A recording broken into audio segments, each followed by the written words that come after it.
America Iran ಭೀಕರ ಕಾಳಗ ಇನ್ನು 3 ವಾರ ಅಷ್ಟೇ ನಿಂತು ಹೋಗುತ್ತೆ ಅಂತ ಒಂದ್ಸಲ ಟ್ರಂಪ್ ಮಾತಾಡೋದು, ಇಲ್ಲ 3 ವಾರ ಆದಮೇಲೆ ಇನ್ನೇನೋ ದೊಡ್ಡ ದಾಳಿ ಮಾಡ್ತೀವಿ ಅಂತ ಇನ್ನೊಮ್ಮೆ ಮಾತಾಡೋದು. ಈ ಥರ ಬೆಳಗಿನ ಮಾತಿಗೆ ಮಧ್ಯಾಹ್ನ ಉತ್ತರದಾಯಿತ್ವ ಇರಲ್ಲ, ಮಧ್ಯಾಹ್ನದ ಮಾತಿಗೆ ಸಾಯಂಕಾಲ ಉತ್ತರದಾಯಿತ್ವ ಇರಲ್ಲ, ಅಥವಾ ಅದಕ್ಕೆ ಅರ್ಥವೇ ಇರಲ್ಲ.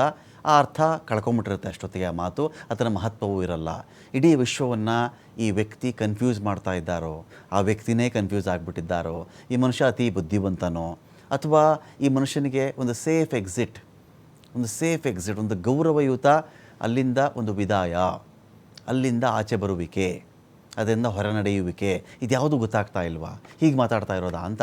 ಈ ಯುದ್ಧ ಮತ್ತೆ ಮುಂದುವರಿಯುತ್ತೆ 3 ವಾರ ಆದಮೇಲೆ, ಜೋರಾಗಿ ನಡೆಯುತ್ತೆ ಅಂಥೇಳಿ ಟ್ರಂಪ್ ಘೋಷಣೆ ಮಾಡಿರೋದು.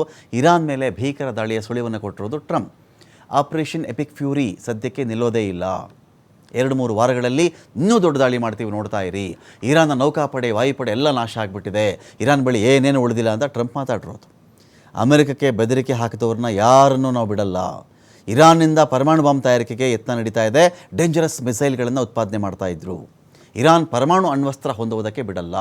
ಇರಾನ್ ಮಾಡಿರ್ತಕ್ಕಂಥ ತಪ್ಪಿಗೆ ತಕ್ಕ ಶಿಕ್ಷೆ ಕೊಟ್ಟಿದ್ದೇವೆ, B-2 ಬಾಂಬರ್ ಮೂಲಕ ನಾವು ದಾಳಿ ಮಾಡಿದ್ದೇವೆ ಅಂತ ಟ್ರಂಪ್ ಮಾತಾಡಿತು.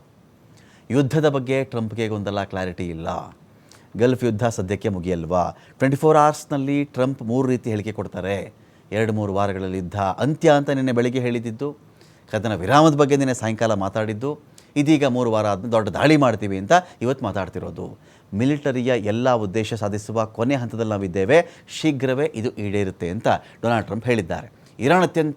ಇರಾನ್ಗೆ ನಾವು ತುಂಬ ಬಲಿಷ್ಠವಾಗಿ ಹೊಡಿತೀವಿ, ನೋಡ್ತಾ ಇರಿ, ಶಿಲಾಯುಗಕ್ಕೆ ಕೊಂಡೊಯ್ದು ಬಿಡ್ತೀನಿ ಅದನ್ನು ಅಂತ ಕೂಡ ಇದೇ ಟ್ರಂಪ್ ಬಡಬಡಾಯಿಸ್ತಾ ಇರೋದು.